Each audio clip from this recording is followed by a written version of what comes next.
UK and Canada, where she currently resides. And in 2013, Niloufer launched a recipe blog, everybody must know, called Niloufer's Kitchen, where she shares old and new culinary creations to a following of 300,000 people from around the world. She's also authored and published 2 very popular Parsi cookbooks that I'm sure some of you have actually owned yourselves, that are packed with traditional and delicious recipes, which you can also find on her website at nilouferskitchen.com. Another thing is that she started doing Zoom demos when she was encouraged to by people to cook Parsi food. And you can follow the hashtag that I'm going to insert in the chat called hashtag reviving ancient cuisine to follow all the recipes and pictures that she posts. So thank you so much, Niloufer, for today's session. We really appreciate it. I'm so excited to learn from you today as well. Thank you, Tanya. Thank you, Arzan. And thank you, FEZANA, for inviting me to do this for you guys. So today, we are going to do something simple like Papita Pa Idu, which is in this book. And I'm going to pin myself so that everybody can see this. And it's on page 15. We are also going to do a chicken, which is in saffron and has all the typical flavors. I wanted to do something different, yet with all our flavors in it. This recipe I made up myself some time ago just for fun, and it's become a great favorite of many people. It's on page 86 of this book. We are also going to do an eggless ravo, which is a Bombay thing. People in Karachi don't even know that one exists because that's the way we kind of grew up with the egg. So I've included that eggless one as well in this one. So thinking about how we chose the recipes, when we first had a chat, we were very keen that the young people should get a chance to see something, learn something that is easily done in a kitchen, however small, without too many gadgets or instruments, and it's simple to put together, it's affordable by everyone, and it's very important that people who go to university, if they know something, basic cooking, they can eat well, eat healthy. Recently, a lot of young people have started turning towards vegetarianism and veganism. It's not difficult to do. I think vegetarian is much easier than vegan, but especially for Parsi food, since we have eggs and everything. But today, Tanya and I discussed, and the chicken recipe that I am going to do, also perfect for a vegetarian if you use eggplants. Eggplants and this particular sauce really matches well. So I will quickly go through how you can substitute the eggplant for chicken when I'm doing that recipe, and that will gives everyone a chance to kind of try something out, even if they are vegetarian, as Tanya is.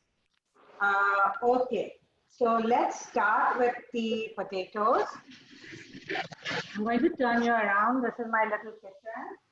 And I have cut a kilo. Now, it doesn't matter whether you're going to cook a kilo or half a kilo or whatever. What I try to put together is an approximate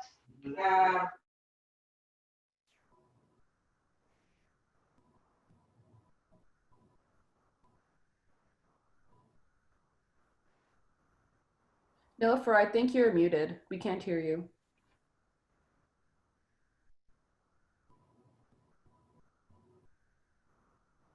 All right, sorry, I'll repeat that. So basically, I'm going to show you and talk about the ratio. So the ratio for potatoes, for instance, is I've got a kilo of potatoes. There were 4 potatoes. So roughly from the top of my head, each potato needs one chili, one green chili. So I've used 4 potatoes and I'm going to use 4 green chilies. Obviously, recipes are harder to write than to cook. And you have to be precise in baking, but in cooking, you can do whatever you want, make it as spicy or less spicy as you want. What I recommend is to try everything from the book as per the recipe one time, and then you will understand whether you want it something more spicy or less spicy. So our food is not about being spicy. It's about being well balanced. You don't need food to be spicy to be tasty. You need it to be balanced to be tasty. So I'm going to start with a little bit of oil. If you are frying your onions, then you need a little extra. If you have fried your onions already, like I have, you don't need a lot of oil. The potato will stick at the bottom just a little bit. So to avoid that as much as possible, I have a tea towel here, and I'm going to dry them on the tea towel. Now, if you're using a non-stick, you don't need to do this.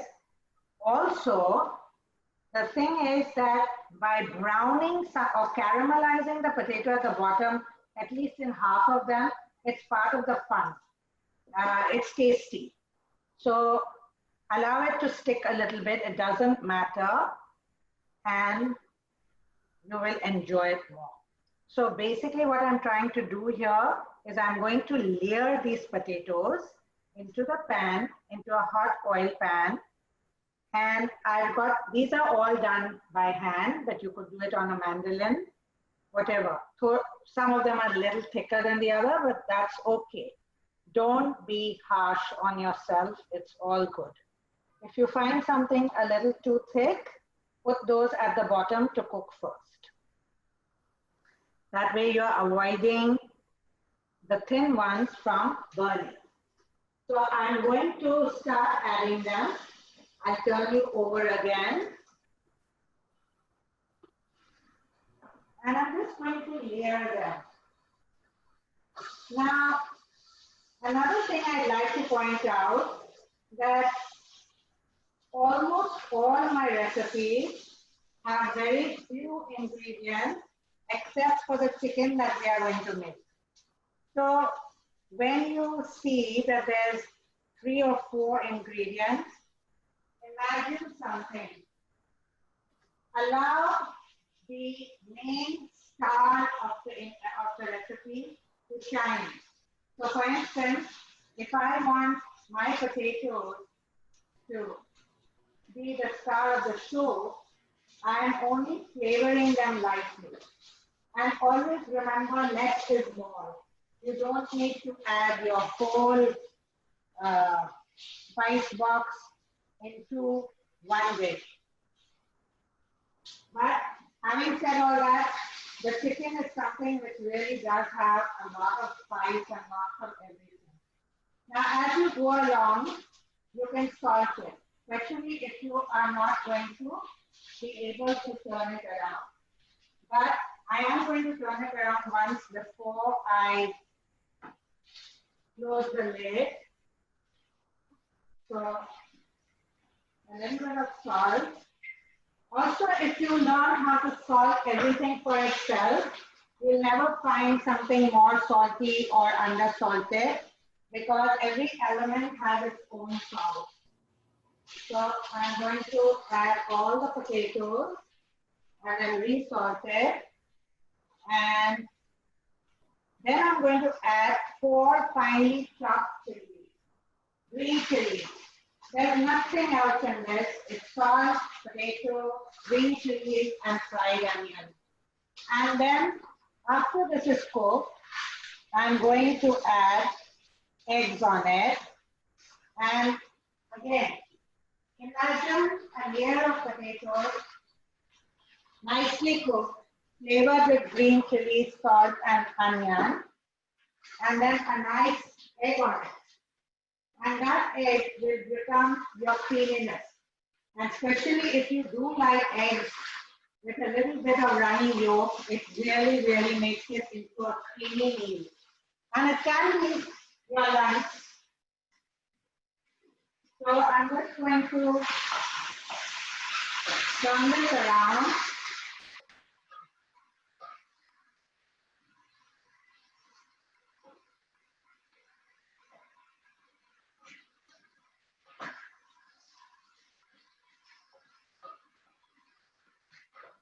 Niloufer, is it possible for us to see the stove if you just push the screen a bit down? Sorry, it's possible to what? People are just wondering if you could tilt the camera a bit down so we can see the stove as you're cooking. Yeah, sure. Now? Yes, that's great. Thank you. Oh, no problem.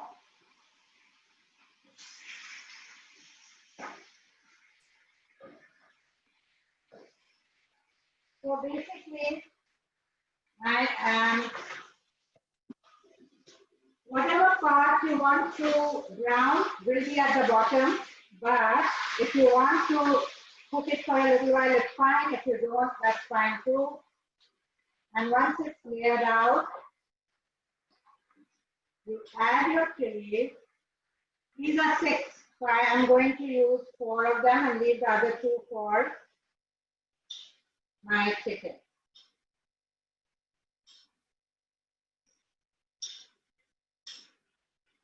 Yeah.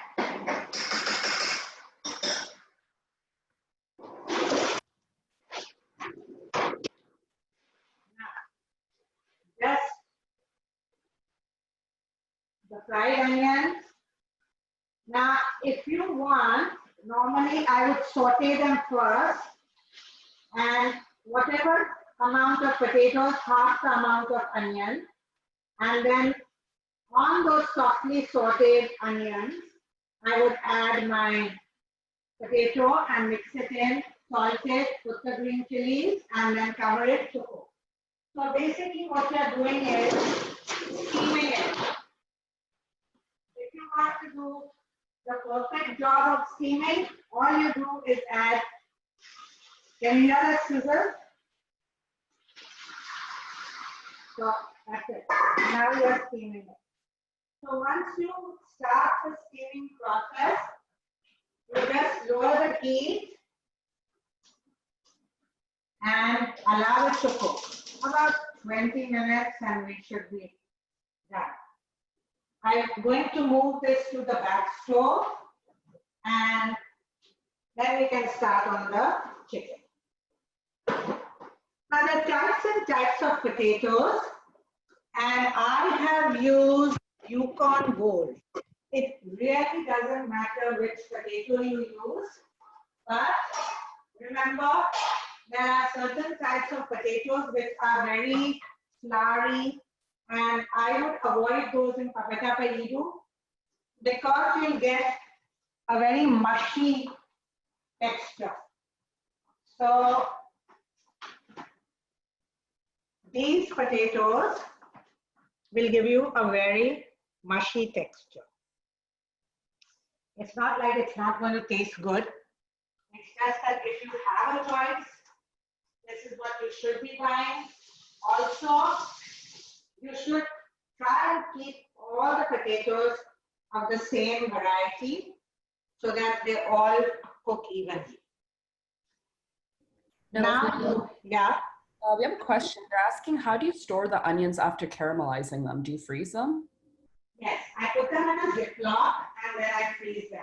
So you put them in a Ziploc, you flatten them, shove them in the freezer. It's so easy. They never become all cloggy.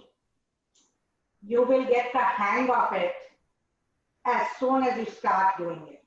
Like, how would you know if this much is 1 onion or that much is 1 onion?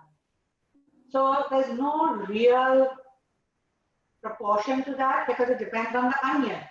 But you will slowly know yourself, for yourself, how much is 1 cup, how much is half cup, and then you will kind of balance it out. But cooking onions from the beginning is the best part of our food because otherwise it takes forever. Now the onions that I have, I bought from a lady.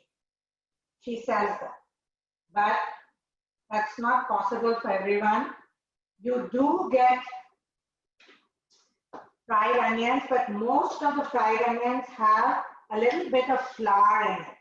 So if you use those, you can't use it in things like patio, but you can use it in brown rice, like caramelized brown dansakna chawal, because it won't spoil the chawal, but it will spoil the texture of the patio. So you need onion without the flour in most cases. So here I have chicken. We are doing about 1 kilo of chicken. You can do more or less. And normally 1 kilo will take 8 to 10 pieces. I have some extra. I'm heating up the oil and I am going to caramelize or braise or brown my chicken. And this step is very important. I have a very, very thin layer of oil at the bottom. I'm making sure that it's hot. And then I'm going to add thigh and leg pieces with bone, without skin. If you are doing eggplant, you do it the same way. So you'll put the eggplant in big circles, thick ones. Don't make it too thin because it will all get mushy. You don't want mushy. You want pieces of eggplant to replicate small pieces of chicken. So either you use the eggplant and make them thick slices, or you make nice chunky cubes, whatever you want, and you fry the chicken or the eggplant. I'm just making sure that the oil is everywhere. You have to have bone-in chicken for flavor in any kind of food. The boneless thing is not a good idea. Only very few things need boneless. Otherwise, all the flavor is in the bone, and I highly, highly recommend that you always do that.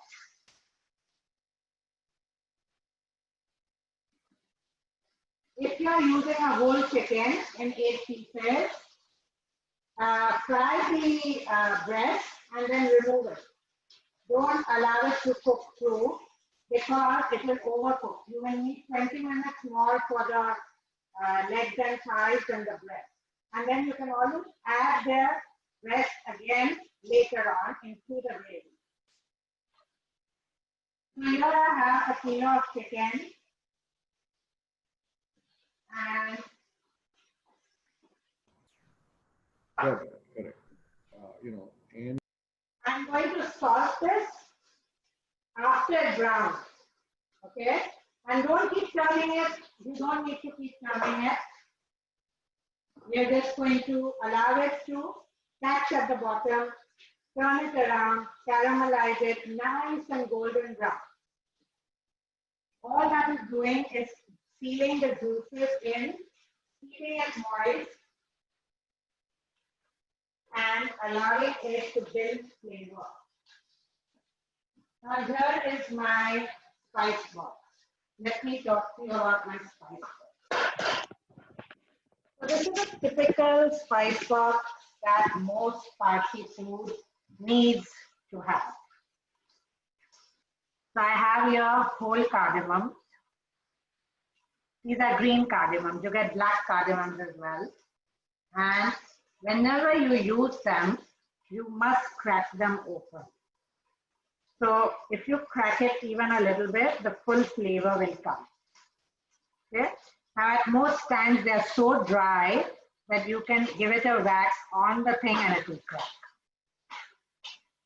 So I need 10 of these in my dish and I'm going to do that.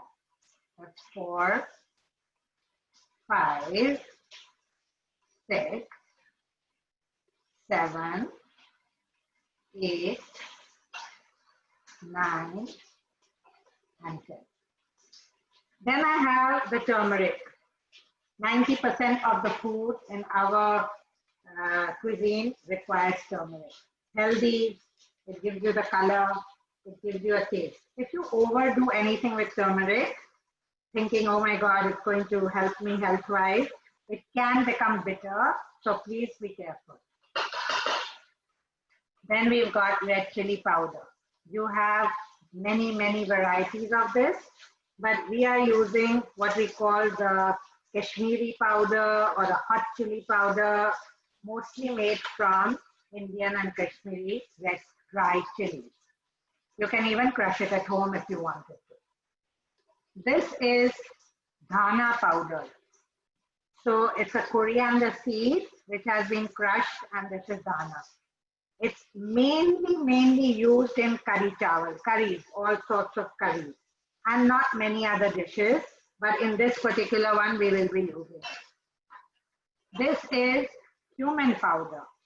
Cumin is little long black seeds, and when you grind it, it becomes this. So jeera or cumin powder. And this is my garam masala, very important. So while garam masala gives you a bit of heat, it can also make it bitter. The ones that you buy in the store have generally got way too many things in it. Mine only has four things in it: cinnamon, cardamom, clove, and black pepper. That's it.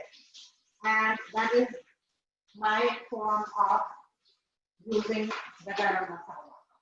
These are cloves, which you also need. You need cinnamon, and your larder is not complete without some jaggery. You must buy some jaggery. Okay, so this is the color I want. I'm turning it around.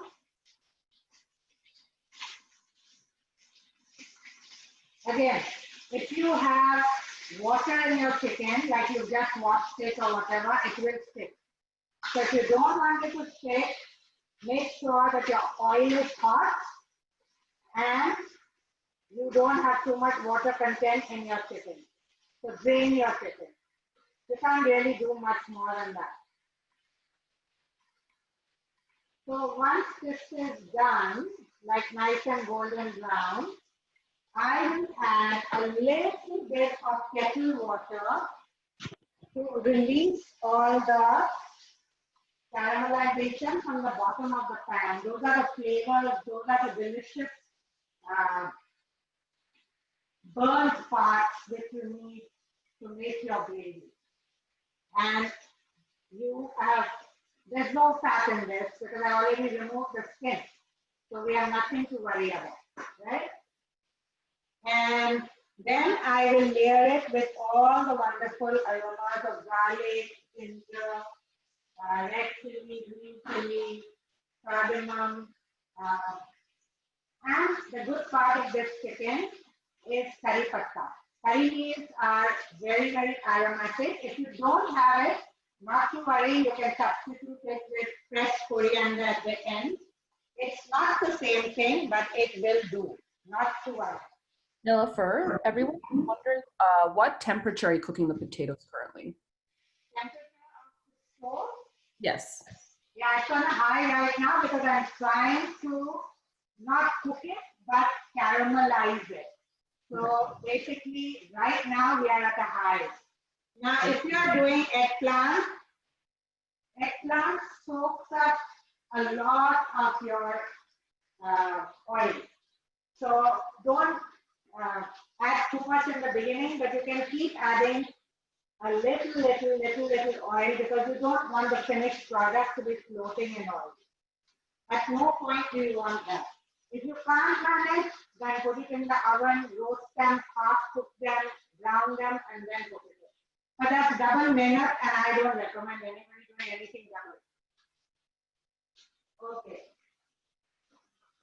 So now, what I'm going to do is, this is my, it's not hot, it's not cold, but you know, I put this on 1 hour ago. So whatever it is,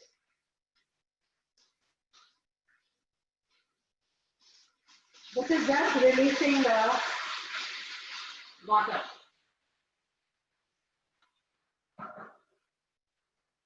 And while it's steaming, I'm going to add all the wonderful spices. So I'm adding 1.5 teaspoons of garlic, 1.5 teaspoons of ginger, 1.5 teaspoons of green chili. Well, actually, there are 2 green chilies. You can do whatever, however much you need. I generally like to buy my green chilies and then I crush everything in a mixer and I keep them. So this is all my green chilies. This is my garlic. You know, so you don't have to do it every time. And if you have a lot and you don't use it regularly, put it in small glass bowls and buy bowls which have a nice seal to it.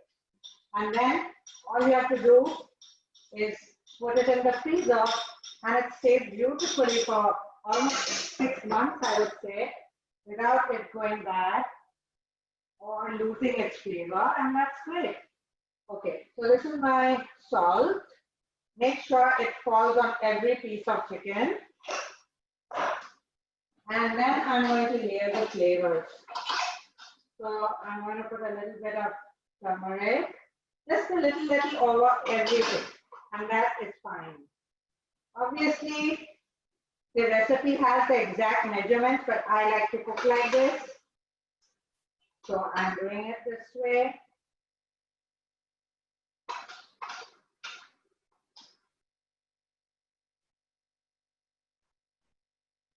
And the garam masala. Where is my garam masala? Garam masala, please go easy on it. It doesn't ever need too much. If everything else is 1.5, garam masala will be half. And then I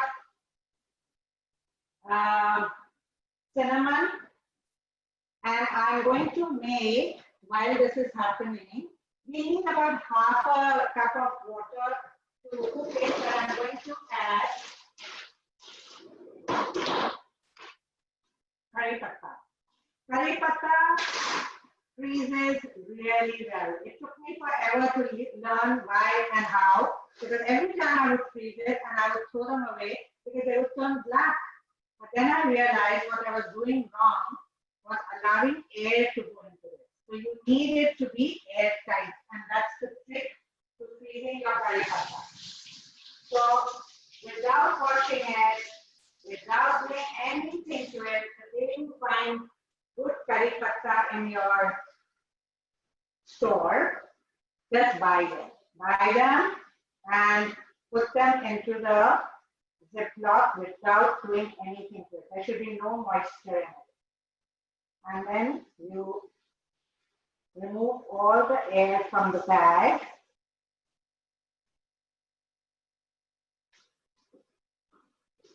Just going to give it a bit of a turn so that all the masala mixes properly. Niloufer, we have a few questions. Do you have time just to answer while you stir the ingredients? And you have to repeat that, I couldn't hear. Are you okay to answer a few questions right now? Of course. So one question was just to clarify the heat of the stove for the potatoes versus the chicken. Did you have on high flame for both? Only in the beginning I had it on high because I was trying to get all the heat in. I was trying to crisp the bottom. And then when I steamed it, once I steamed it, I put it on the lowest slope and I allowed it to sit on my back burner. And I have about 15 minutes or 10 minutes more on it. So that's the potatoes. And Covered. the chicken, what did you do for the chicken? Was it on high at the beginning for the chicken?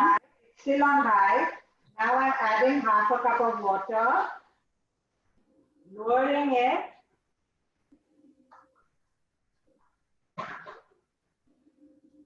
And I'm going to sprinkle all the onion on it. So the onion makes part of the gravy. And to finish it off, we will be using the yogurt, right? So the yogurt mix I'm going to make and show you just now. And that we will add at the end. You don't need to add it now. So now what I'm trying to do is allow my chicken to cook. So I put everything in it. Is it possible to list out how much of each spice you added like the measurements.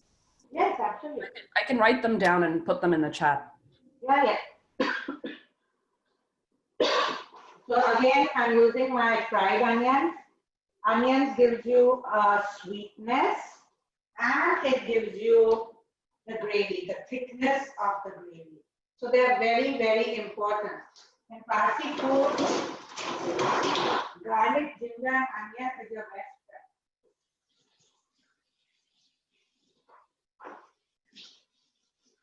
Okay, so give me a second to make sure I haven't forgotten anything.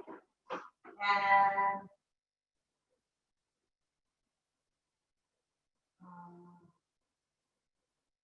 good. Okay, so we haven't forgotten anything. And I'm going to make sure that this is boiling a little bit and then cover it and lower it and let the chicken simmer and cook. I'm going to bring this to a close. Remember, I need to remove all the air out of it before I close it and put it back into the freezer. By the way, this, just to tell you all, is at least 1 month old. And it's just as fragrant and just as green. So it's done a good job for me. Normally it would have been in the bin easily. Okay. 1 second. So what I'm going to do here is put this at the back so that I can start the pudding. And I'm going to put a timer so that we don't forget it while we chat too much, okay? So it's on a low, on the back burner, with the timer for 20 minutes.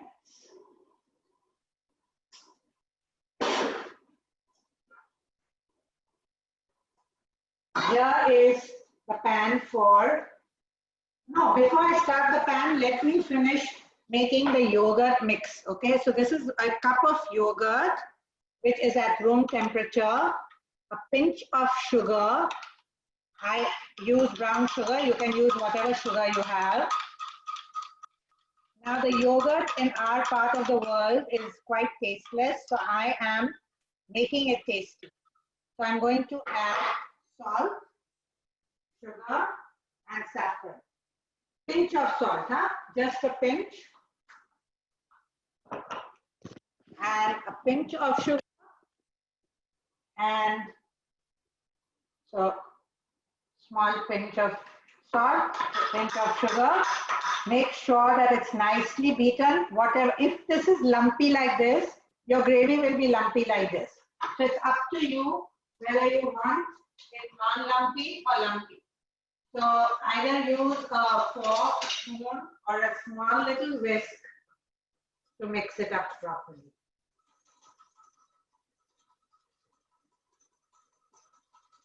Okay, and little bit of saffron. So now this is saffron chicken, so at least half a teaspoon we need. Huh? Now this saffron is Irani. It has been in the fridge and it's cold when I crush it with my hands. So I crushed the whole box, but if you haven't, then you need it cold to crush it. And as you leave this, it will become darker and darker and lovelier, and it's already aromatic. So I use that. Keep it ready. Niloufer, were those full cloves that you put in the yogurt? Or sorry, in the chicken? Did I put what? The cloves that you put in the chicken, were they full? No, I didn't put any cloves in the chicken. I was just showing you my spice box. Okay. I put cardamom and I put all the powders. We'll talk about it in 2 minutes. We'll run through the recipes, don't worry. So now I'm just going to start on my pudding, and then while I am standing over the pudding, talk about the different options of the chicken and whatever you want.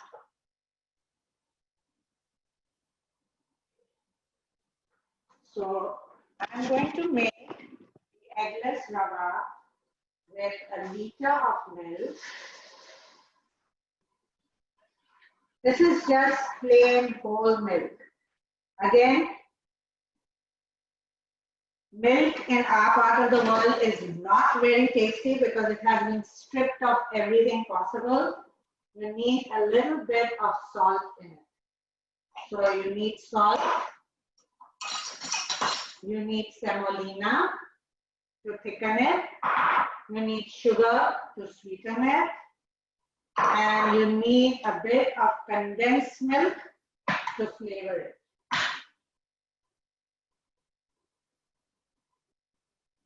And we are done. And now all I have to do is stand over it and keep doing that until it thickens.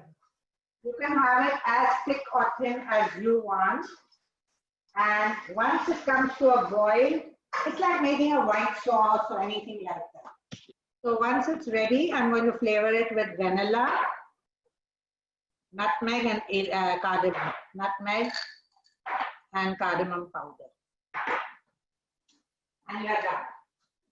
So let's talk about whatever questions you have now.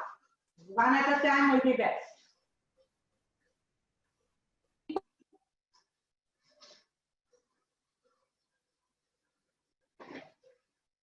So should we talk about the measurements of the ingredients that we put in the saffron chicken?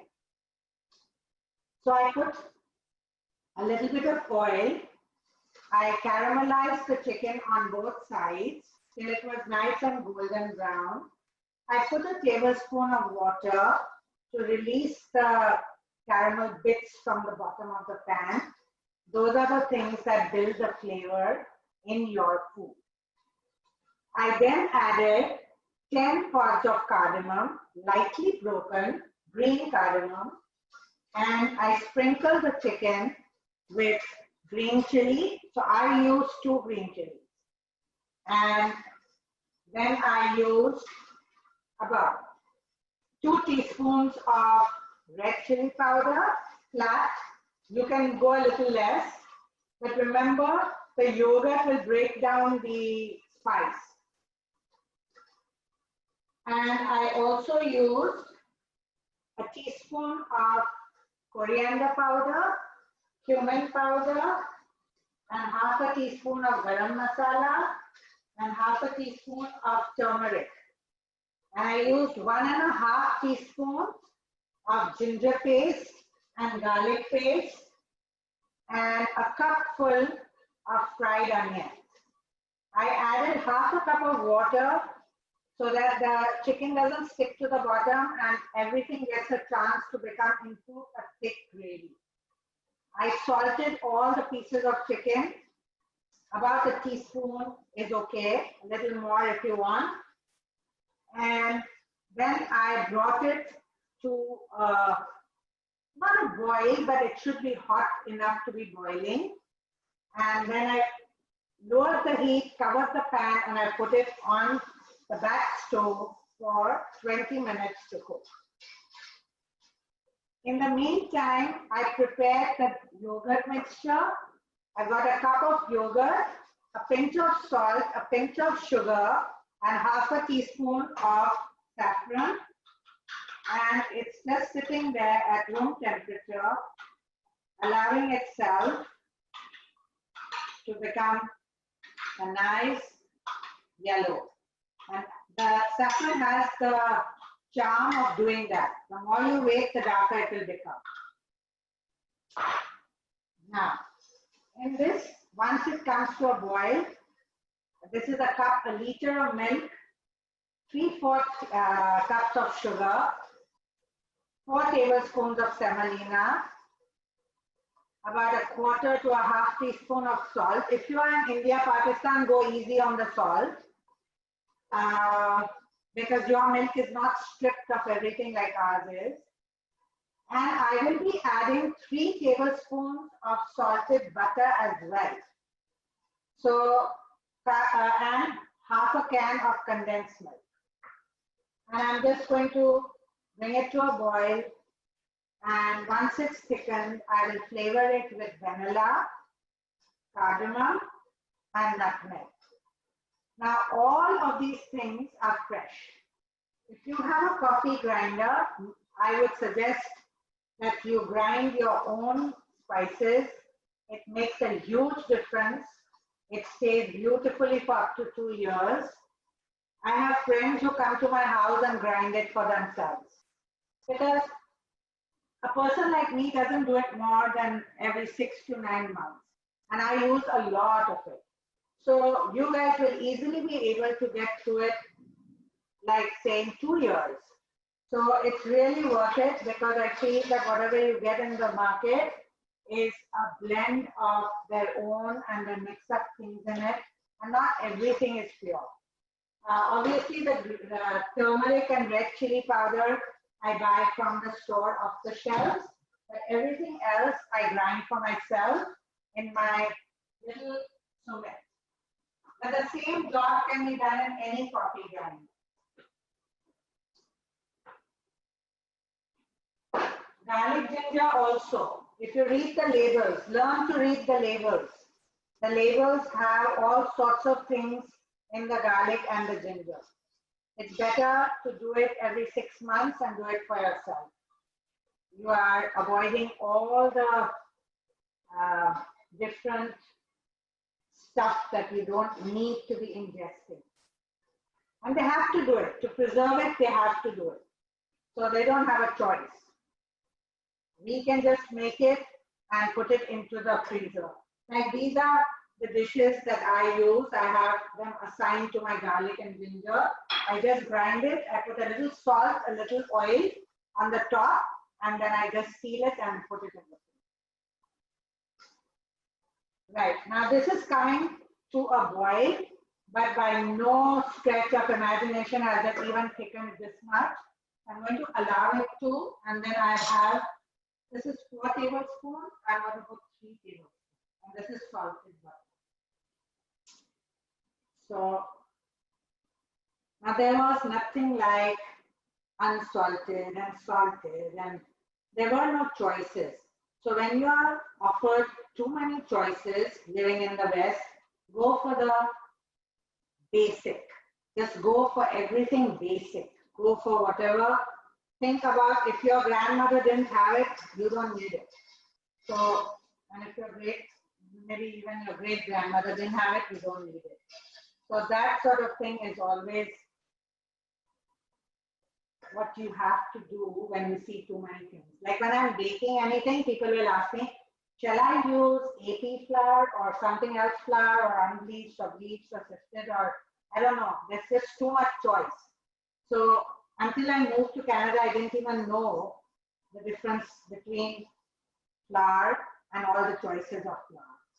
So we all grew up having no choice, and I think our lives were much simpler then. So just choose the basics. Niloufer, quick question. How much semolina was added? How much what was added? Semolina? 4 tablespoons. Thank you. Now also, you know, the semolina comes in, again, in this country and in all of North America, in fine, medium, and coarse. In India and Pakistan, you get one, coarse. And if you can get the coarse one, that's fine because that is what the texture is all about. In your batasa, it's there for the texture. So we don't need fine, we need coarse. But if you can't get it, obviously fine does the same job. It's 40 degrees in here today. I know my AC is on, but I don't know, it hasn't kicked in at all. And that's why I'm switching away. But, okay. So now it is coming to a boil and I'm going to add my butter.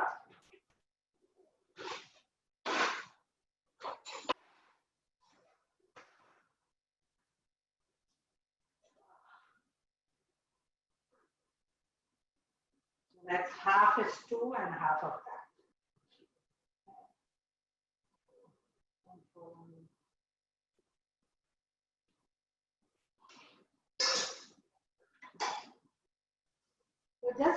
mixing it in. Now it's rolling boil, so maybe you can bring it to a medium. Just don't get burnt because the steam is very, very hot and it's pretty dangerous to get burnt by steam. It's worse than getting burnt by the flame actually. So be careful. Always take a pot that is a little larger rather than smaller because then it doesn't overflow and you don't have a problem stirring it without thinking. Otherwise you'll be going like this because you're worried it's going to spill over. So right now all I'm doing is allowing it to boil. I'm not going to stir it any longer. I want it to boil a little bit and become a little kind of thicker. And the semolina is helping that along. Another thing is if you don't have condensed milk or you don't want to buy condensed milk, you can add a little extra sugar. And it will become sweet and it will be fine. Also, you will have to add about 2 ounces more of liquid, so more milk, 2 ounces over the 4 cups to balance the sugar and the liquid part. If you don't want to waste your condensed milk, put the whole thing in. You can make double the recipe obviously to use it, but if you don't want to do either, then use the whole condensed milk and reduce the sugar. Reducing the sugar means literally reduce it to, instead of 6 ounces, just use 2 ounces of sugar. Otherwise, you'll have a very sweet rubber. So as it comes up, I don't want it overboiling. So every time it comes to a certain height, mix it so it goes down. I want to show you the thickness and the bubble. I'm going to put the light on here so you can see it properly. And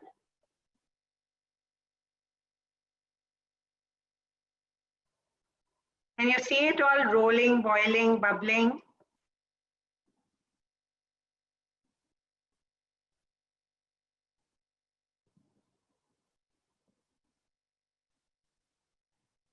So it's almost done. Remember, as soon as it cools, it will become much, much harder. So if you're using this tomorrow, then leave it at this stage. Just leave it. Just flavor it, finish it off. If you're eating it just now, then you can keep it as thick or thin as you want. Now, rava can be spooned and it can be eaten like a pudding. So it's absolutely up to yourself how thick or thin you want it, but generally it should be spoon, soft spoon. It's like eating a frozen ice cream and one that comes out of the churn machine immediately. So imagine the difference, it's exactly like that. So you don't want it frozen hard, you just want it a soft spoon.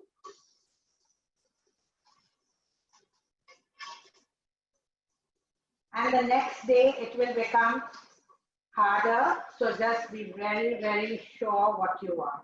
Usually boiling it for 5 to 7 minutes is a good kind of a balance. So now let's talk vanilla. Vanilla is made out of vanilla bean and vodka or some form of alcohol. And to make it dark, caramel is often added. It's also because it's so expensive. So if you add a little bit of cheap caramel, it goes a longer way. Now I have made my own vanilla. This is just plain vodka and a vanilla bean that was this big. You can put 2, 3, whatever you want. And then all you do is shake, make sure this is sealed. So this is a vodka bottle and it says double chocolate, but I haven't, it's just the bottle I've used. And then you leave this for 1 year or more in a cool, dark place. So no fridge, but in your pantry. And from time to time, you just do that to it and you'll see the lovely pods coming out. I had slipped the vanilla before it. Everybody should try it because this whole thing cost me about $30. versus this thing also cost me $30. So this is delicious. This is the best vanilla extract ever. The difference between essence and extract is what we should be buying. It is pure vanilla. There are types of vanilla: Madagascar, Tahitian, Mexican. This is Madagascar bourbon. So this is made in bourbon, not vodka. And this is an Australian vanilla bean. This is also an extract, but it's got a different flavor from the Neely Masson one. So anything you like, there's also vanilla bean paste. It is delicious, but generally used in custards and ice creams. And you'll get those flecks, those brown flecks in. Okay, so this is almost done because I put it on a low. I will start flavoring it as well. Another trick, if I put cardamom powder right now, while the steam is coming up, the entire teaspoon of cardamom powder will become one, like a little ball. And that is extremely, extremely hard for you to mix in. However hard you try, it won't happen. The reason why it happens is that the steam is so warm that as soon as I bring it close, it becomes moist. And the whole thing goes down like a plop, like one big pebble. So don't do that.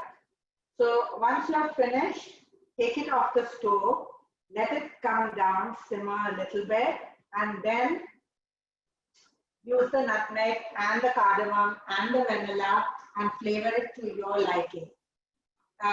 Normally Parsis will say elki jaifal, and they have a little mix like that. So if your family is not fond of one or the other, feel free to use only the nutmeg or only the cardamom or half of each. But I like to use fresh nutmeg, and I generally will use this over it, just to scrape it. So once I can feel the heaviness, once I can feel the rava forming, I will close the stove and take it off the stove, and then we'll do that. In the meantime, I'm going to check my potato. It's just very hard to have spicy things and sweet things on the same table, because if I lift the lid and drops of water fall in my pudding, I'm done. It's going to be quite spicy, even though only the water droplet might have gone in. So that is what I'm trying to avoid here, okay? So, although I will have to open that wonderful potato, otherwise it might be sticking down. So what I'm going to do is, to avoid that, I'm going to bring the potato here. Just to be careful, move this away.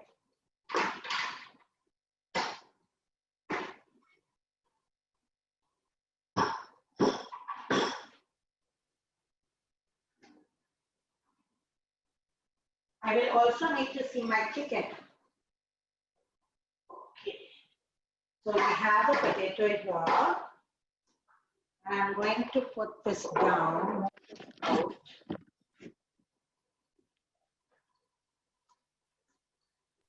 Quick question, Niloufer. Was the semolina added while the milk was boiling? I did not know that. 1 second. Okay.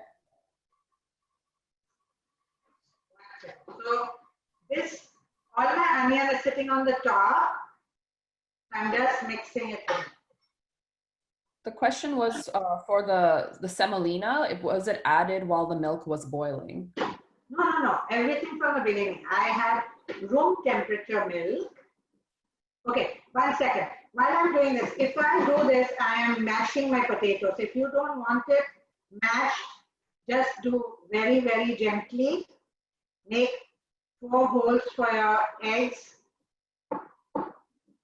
and put the egg in the hole. Right? And then whenever you're ready, make sure the eggs are room temperature and make sure that your potato is warm or rather hot before you add the eggs in. The eggs should start cooking on contact. That is the way to do it. Okay, we'll talk about eggs in a little while. Let me put this there. Everything was put in together. So the milk, the semolina, the sugar, the salt, the cardamom, the condensed milk, only the butter was added a little bit later. Okay, thank you. Yeah. So basically this potato is ready. Now when I want to eat it, I can put whole eggs. Yeah. Now this is our Persian heritage. We call it per edu, they call it cuckoo. And they have a cuckoo of everything. Cauliflower, eggplant, everything that you can think of. And they always use beaten eggs. So when you do beaten eggs, it's even more important that your vegetable is boiling, piping hot, and that the eggs don't go through. The eggs have to start cooking on contact with the vegetable. And that way you have a lovely layer of egg and a lovely layer of the vegetable at the bottom. So in the book, the Tamotapa Edu that I have done like the cuckoo. So you all can have a look at that, how to do it. It's in the art of Parsi cooking. In the meantime, it's very important that I go and I check on my chickens. So I'm going to bring that here as well. One second. Let me put this back on its place. Cover it.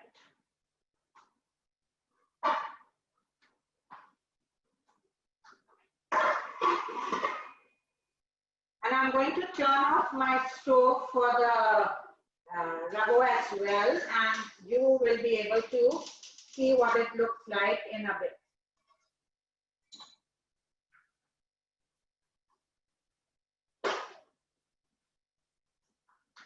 So I've got my chicken here.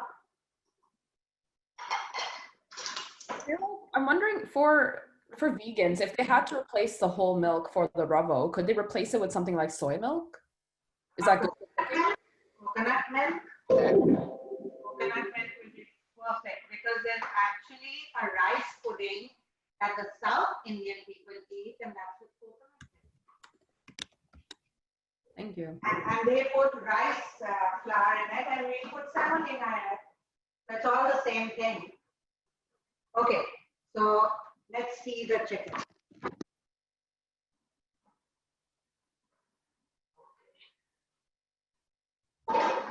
So Now the chicken might need a little longer than your eggplant, but that's okay, right? So all I've done now is mix up this gravy, and before I transform it with my yogurt, I have to make sure that the gravy is tepid warm. Okay, otherwise it's going to become into a curdled mess. Supposing you are in a rush and you don't want to wait, then you wait for only 2-3 minutes, allow it to come down a little bit, make sure your yogurt is room temperature, and you temper the yogurt.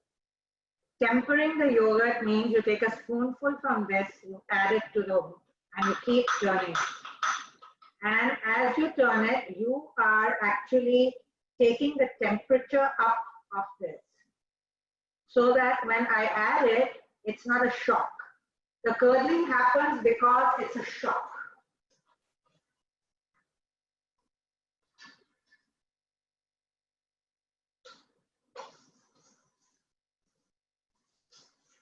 Okay, so I am going to leave this on its own under the fan because it's way too hot in this kitchen for it to happen very quickly.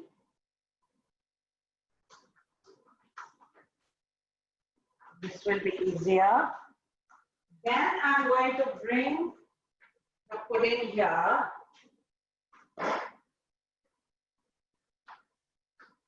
And we are going to start flavoring it.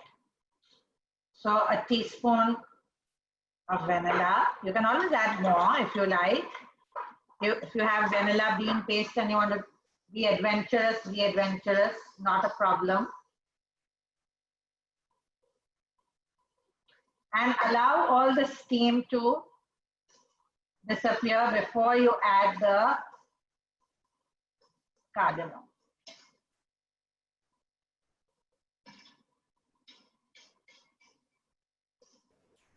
Now, remember when I was at your house last time, you told me where your pans were from because I was also admiring them, but we have a few people admiring them as well. Could you let us know? Okay. Sure, 1 second. 1 second.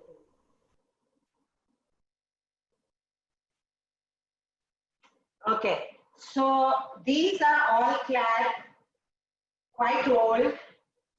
Sadly, I have to tell you that these were American, but please ask if they are still American.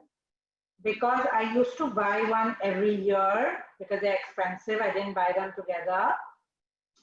And the last one I bought, which is that one that I used for the potato, is not as good as the other ones. And I read that the lid was made in China. So now I'm not very sure whether these things are still made in America or not. But if they are, then they are worth the money. And if they are not, then I would buy one to see for myself. What about the one for the chicken? Where's that one? So that one was from Costco many years ago. And it's a company called, I want to read on the handle there. Lagostina. It's an Italian company and it's got the Tefal coating inside. Another thing, cooking with Tefal is fine. Storing with Tefal is a no-no. Please do not cool your chicken and then put the whole thing in the fridge. You have to remove food from anything that is not stainless steel. You have to. It just has to be done. Otherwise, it's very bad for what we ingest. And also say bye-bye to your microwaves. They are also useless.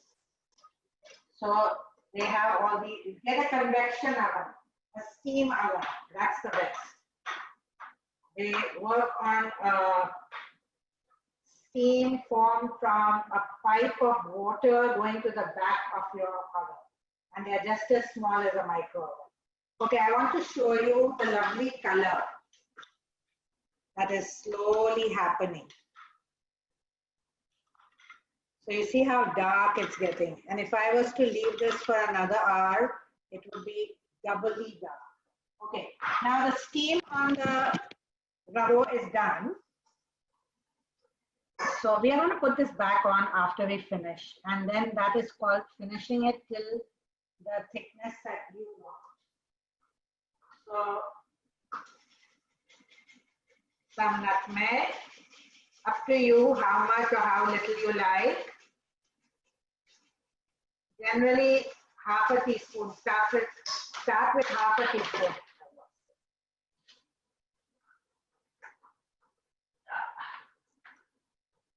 And my cardamom. So cardamom, you know that in North America, you get packets which have been peeled and cleaned for you. So just the black pods of the green cardamom, and then you grind it. So you don't have to peel it. But supposing you have to peel it, not an issue. Keep all the green husks of the cardamom, and you can use those fibrous things in your palau, in your everyday rice. Don't throw them away. In your tea, whatever you want to flavor it with, you can do. So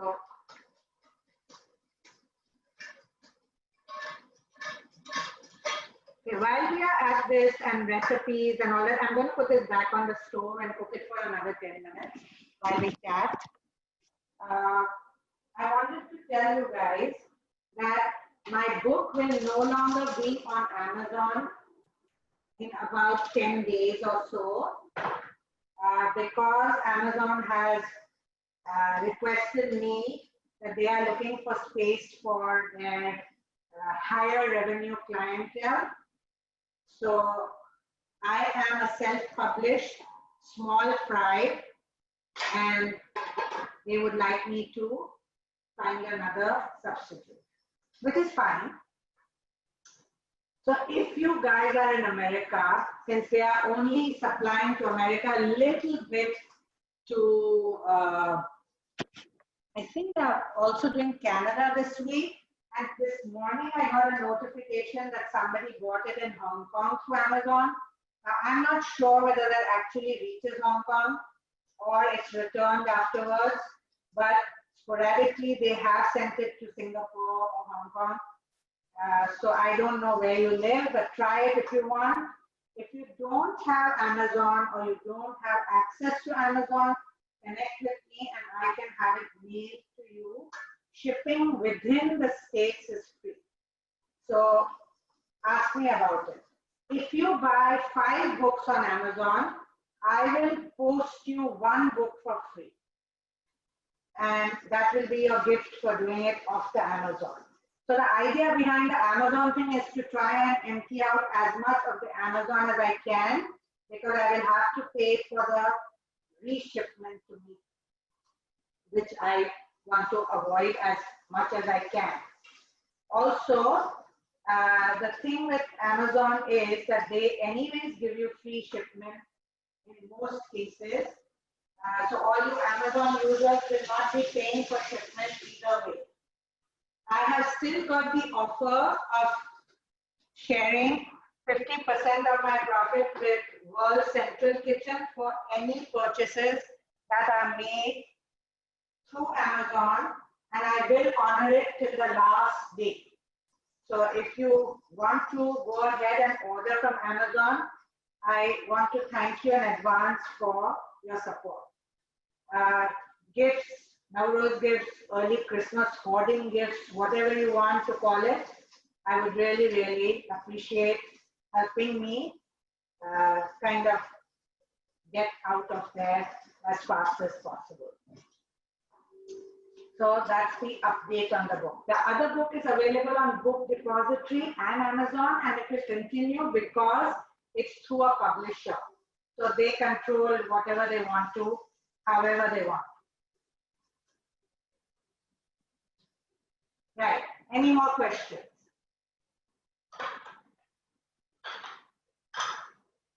So I'm going to wait for the chicken till the last minute, and then okay, so this ravo is generally served with a little bit of fried or toasted or roasted almonds and green kismis. So what is kismis? Well, kismis is a grape, like a raisin, but raisins are generally black, and these particular green kismis is grown in the Iran region and Balochistan region, and it's Afghani, and it's different. It has no seed in it, it's quite long, and it's extremely, extremely sweet. So originally, we use that. If you can't, obviously you can use raisins, you can use pistachios, but the original one was almond and the kismis. Other than that, what else do we talk about? Okay, so let's talk about egg and eggless. So we had a very good debate on Facebook once, and people were actually very possessive of the eggless rava and the egg one. And as usual, everything turns into a heated argument at the end of it. But it's not about what is right or what is wrong. It is about the area that we live in. So the eggless rava was there to please the neighbors in India, who many of them didn't eat eggs or had special days when they didn't eat eggs. So that was how the eggless rava was there. In the same breath, people who did eat eggs, it's a similar type of, the basic things are the same.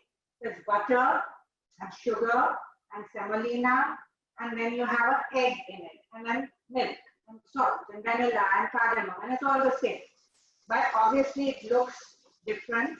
It has more semolina. It has a consistency of a pudding, which is scoopable for sure. It's not at all loose. So you should try both. What I have done was, in the first book, I've got the ravo with the egg, and in the second book, I have the ravo without the egg. So try both.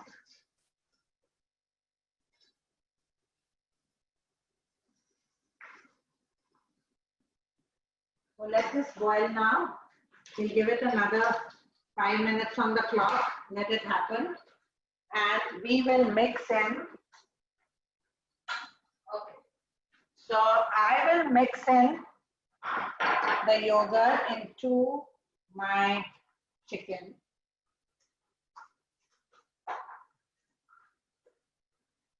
And I want to show you that my pan is not so hot. So I can touch it. It's warm, but it's not hot. I can touch it. And that's the way it should be. So basically, you can either move all the chicken to one side or whatever you want to do and start pouring in the, and then slowly mix it. Don't break the chicken, okay? And if you're going to eat this tomorrow, you can make the gravy and everything, cool it down, and then you can put it back on the stove or in your dish in the oven and bring it back to heat.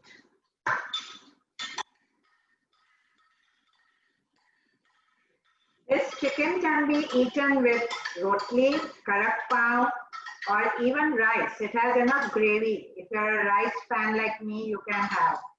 And it goes very, very well with a vegetable palau.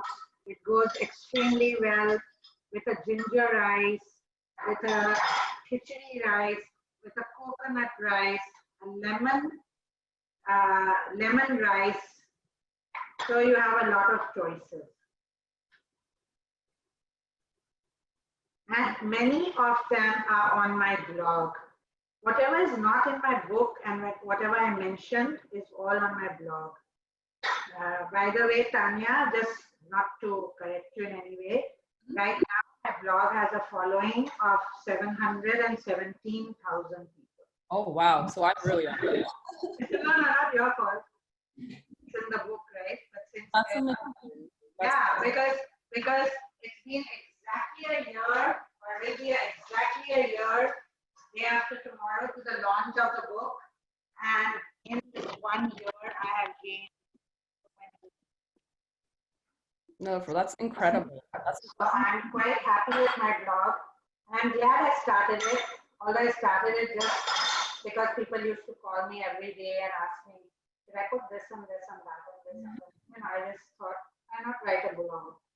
We have a lot of questions too. I mean, for me, it's like your recipe books, like your cookbooks, actually answer a lot of this. It's like step by step for everything that we've learned today. So that's one way to kind of, you know, have the exact measurements, have the exact instructions on when to add ingredients. Absolutely, absolutely. So I have tried to write my books exactly the way I teach. And that is what I like about it, because you don't expect everybody to know everything. And the reason why people refer to cookbooks is because either they want to try something new or they want to know how to make it. And the thing with Parsi food is that many of us have tried everything, but many of us don't know where to begin, because when we talk about it, my grandmother made the best papetanu ghost, but my grandmother was not there, my mother never wrote it down. So we've lost it. And the reason why these books are there are not because you know how to cook. It's for the next generation and the next generation, because it was time to record it. It was time to record it with perfect pictures. These pictures have not been touched up. They are what they are. They look the same. They are the same. It's just done in a good way. So look at this picture and look at the rava. There is no difference, except that I haven't put the badam darak on it. Or look at chicken and look at the chicken. So it's exactly the same. There is no touching up and there's no cheating. It is what it is. And that is why tomorrow's generation is happy to buy this book. Tomorrow's generation wants this book. Because even if they don't have the time right now, they will make the time. They will make the time and they will use it. And what is also important in the second book is that there is a whole chapter on just dal and vegetables. There is a whole thing about how and when you don't need to use the chicken or meat and you can do without it. For instance, if you make jingani khichdi, you don't have to put it with jinga. You can make it with kerini khichdi. So the whole ripe small baby mangoes have to be added. So that is there in the tips. The suggestions are all there. So everybody doesn't have to be meat loving or chicken loving or even seafood loving. It can happen. Niloufer, people are loving this class and they want to do more. I know you host more private classes. Do you want to talk about how they could sign up for specific classes? Thanks to Twali Dastoor, who told me at the very beginning of the COVID that what are we all going to do? We are going to be so bored, you have to teach us. I really want to make sauce khichdi and blah, blah, right? And I thought to myself that, okay, let's do this. Maybe we'll do it once a week and we'll get people and let's see how it moves on. And from 20 people on day one, the maximum we've had is 67. We've had 4 times a week. Most people like Dolly Dastoor have attended every single class. There are other people I know of who have also. We've done repeats.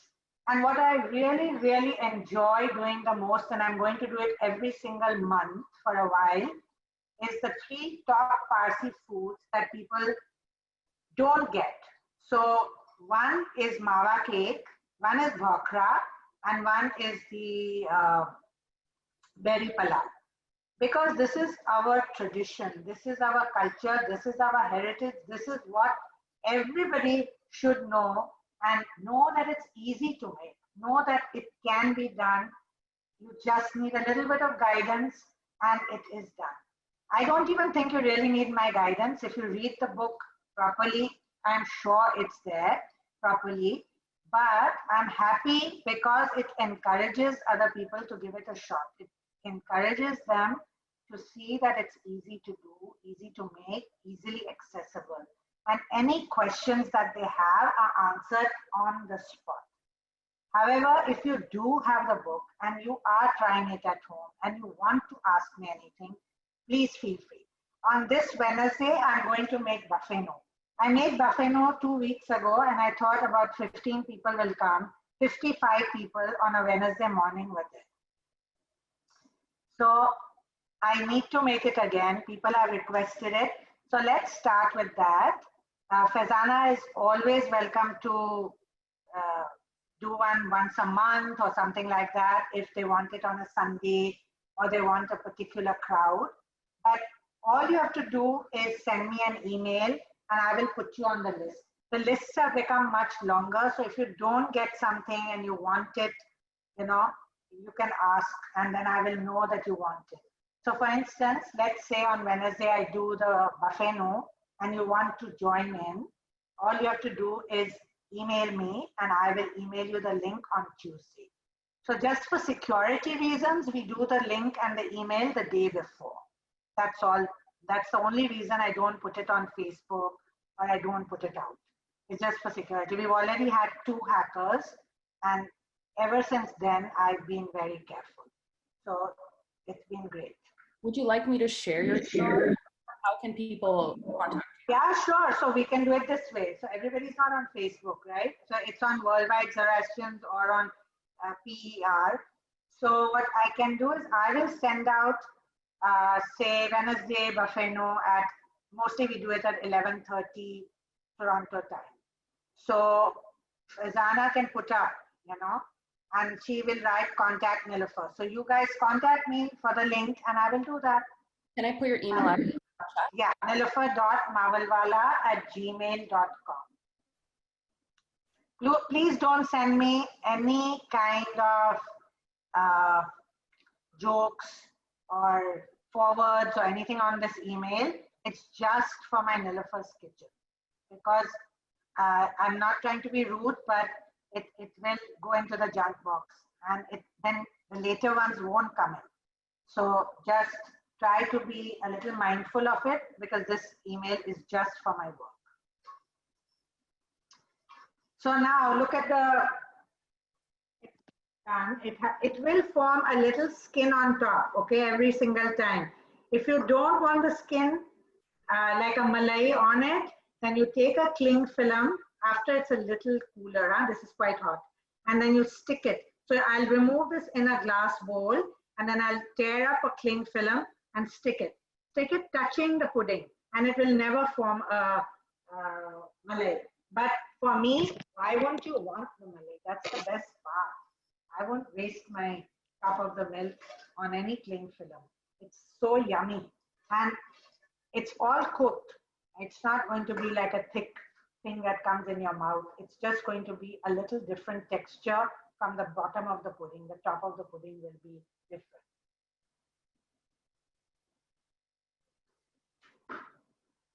So guys, a lot of people are asking me if I want to charge for the class. I don't want to charge for the class.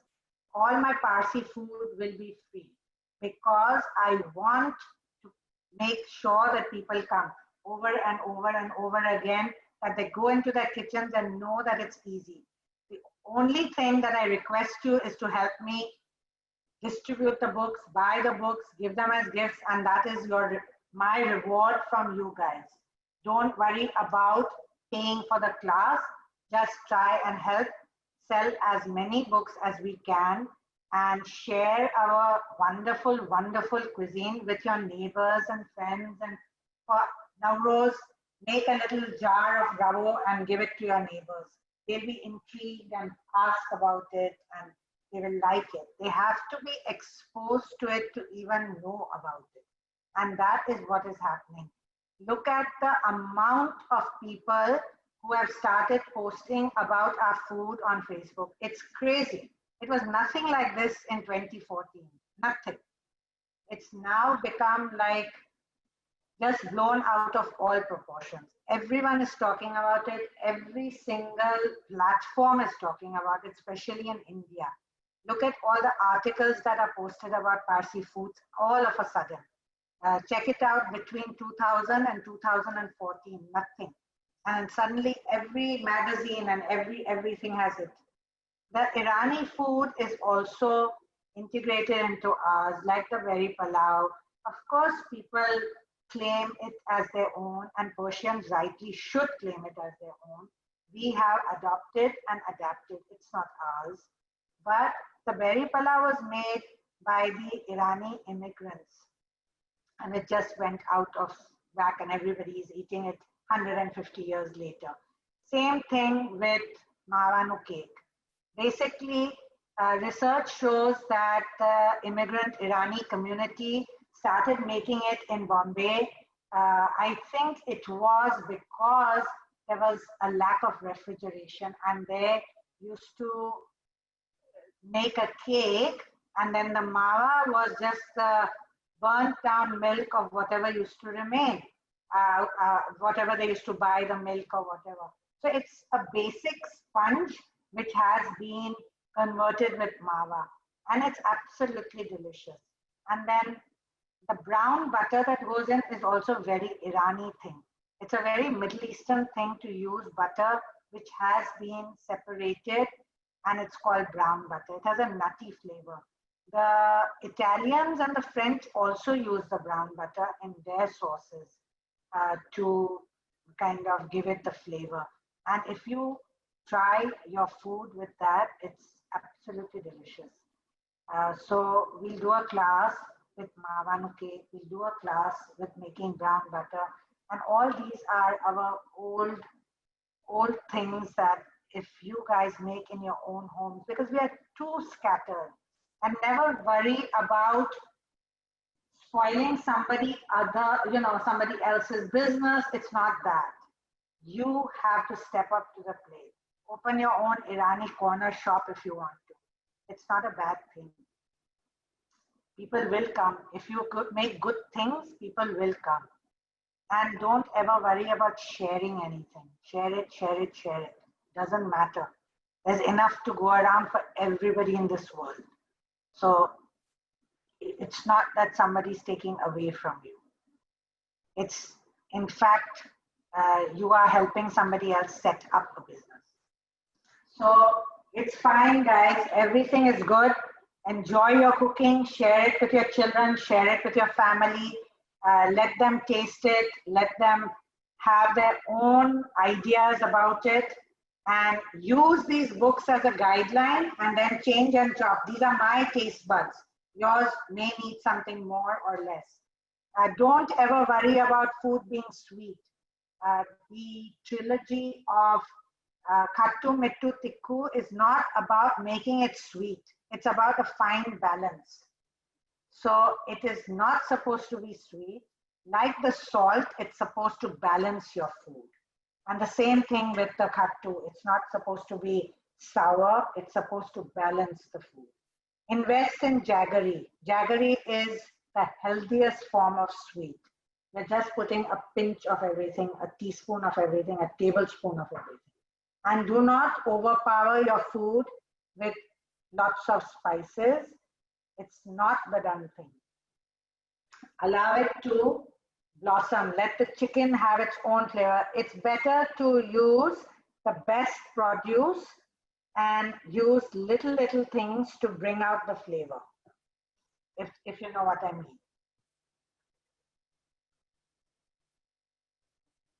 Most welcome, everybody, and we hope to see you soon. And if you guys are interested in the buffet, we'll see you on Wednesday, and otherwise we'll move forward and we'll do something next. And I will be in touch with Tanya. Tanya, thank you so much for being the host today. And by the way, Tanya has made the most amazing short videos for me. They are all on IGTV on Instagram. And we are going to make some more, hopefully in October, once everything is a bit more settled. I highly recommend people follow Niloufer on her Instagram and Facebook. She does post the videos there, and they're really easy to follow if you just want to watch a quick video showing this is how many ingredients goes into it. This is kind of step-by-step how you cook a specific meal. So please, I'm going to post the links one more time so you can see her website, her Instagram, as well as FEZANA's, and we will be posting the entire recording of today's session on our YouTube channel. So please follow us on our Instagram and Facebook, and you will get all that information. So if you missed any specific steps, because I know a lot of people are asking specific ingredients and steps, you can just watch again and you'll get that information. And of course, the best way to get it is to purchase and support our fellow Zoroastrian, you know, and buy her book, and you'll get a step-by-step instruction for anything you want to cook that she's provided in her amazing award-winning book. So I highly recommend it. Thank you, Tanya. So the second book has 51 recipes. The first one has 33 recipes, and there are no repeats, absolutely no repeats between the two. So just in case, people often ask me that. Thank you. Thank you so much for your time and giving us a free cooking class. This is so Not at all, not at all. Most welcome. Thank you everybody for joining in and making this a memorable afternoon. I hope you learned something. I hope you cook something and share it with us. Send me a picture on my email, and I'm happy to share that too. If you don't want to share just mention, please don't share it. But otherwise, if you don't mention it, it will be shared somewhere or the other, somewhere down the line, because I have a file and it goes. Thank you. Thank you. See you all soon. Thank you, Niloufer. Thank Bye-bye. you. Thank you everybody for attending. If you did cook along today, please tag FEZANA and pictures online. We'd love to share it with everyone. Thank you so much. You guys have been amazing. Thank you. Thank you, Niloufer. Bye. Bye, everybody.